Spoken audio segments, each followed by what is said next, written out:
Les Lions indomptables se rebellent contre Samuel Eto'o. Pour plus d'informations après le générique.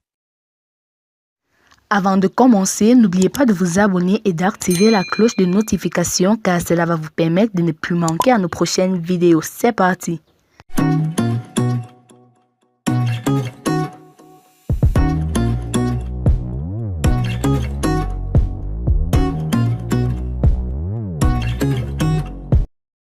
Les Lions indomptables se rebellent contre Samuel Eto'o, le président de la Fédération camerounaise de football, FECAFO.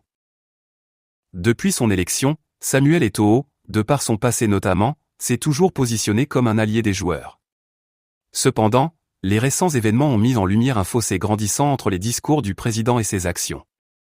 Juste après leur victoire contre le Cap-Vert 4-1 samedi pour la première de Marc Bry à l'occasion de la 3e journée des éliminatoires du Mondial 2026, les joueurs ont ainsi été choqués de recevoir une lettre de menace, envoyée sur ordre de Samuel Eto'o, directement dans leur mail ou sur WhatsApp, avec copie au président de leur club. Comme le rapporte le média Canfou, cet acte a déclenché une onde de choc et même une rébellion au sein de l'équipe, accentuant le sentiment de trahison et de méfiance envers Eto'o qui, en raison de son bras de fer en cours avec le ministère des Sports, MINCEP, n'était probablement pas forcément le premier avis de ce large succès face aux requins bleus. Eto'o a été obligé de céder. Les Lions indomptables, autrefois fidèles à leur président, ont décidé de manifester leur mécontentement. Le samedi soir, lors d'un cocktail en leur honneur organisé par Eto'o, les joueurs ont ainsi unanimement refusé de se présenter. Le lendemain, ils ont également choisi de se rendre à l'aéroport avec le bus mis à disposition par le gouvernement plutôt que celui de la FECAFO. Selon la même source, suite à une nouvelle tentative de coup de force de l'instance, ils ont ensuite refusé d'embarquer dans l'avion affrété tant que le staff nommé par le MINCEP ne serait pas autorisé à les rejoindre. Cette communication va venir convaincre les quelques 3 derniers joueurs qui semblaient encore favorables à la doctrine de Samuel Eto'o dans la tanière.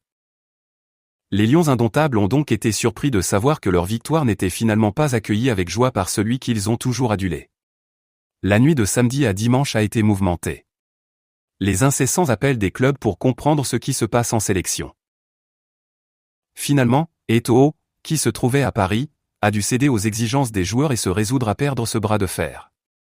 Malgré les efforts pour apaiser les esprits, il est évident que la fracture entre la star, qui garde quand même quelques soutiens de poids au pays, et les joueurs est profonde et pourrait avoir des répercussions durables sur l'avenir du football camerounais.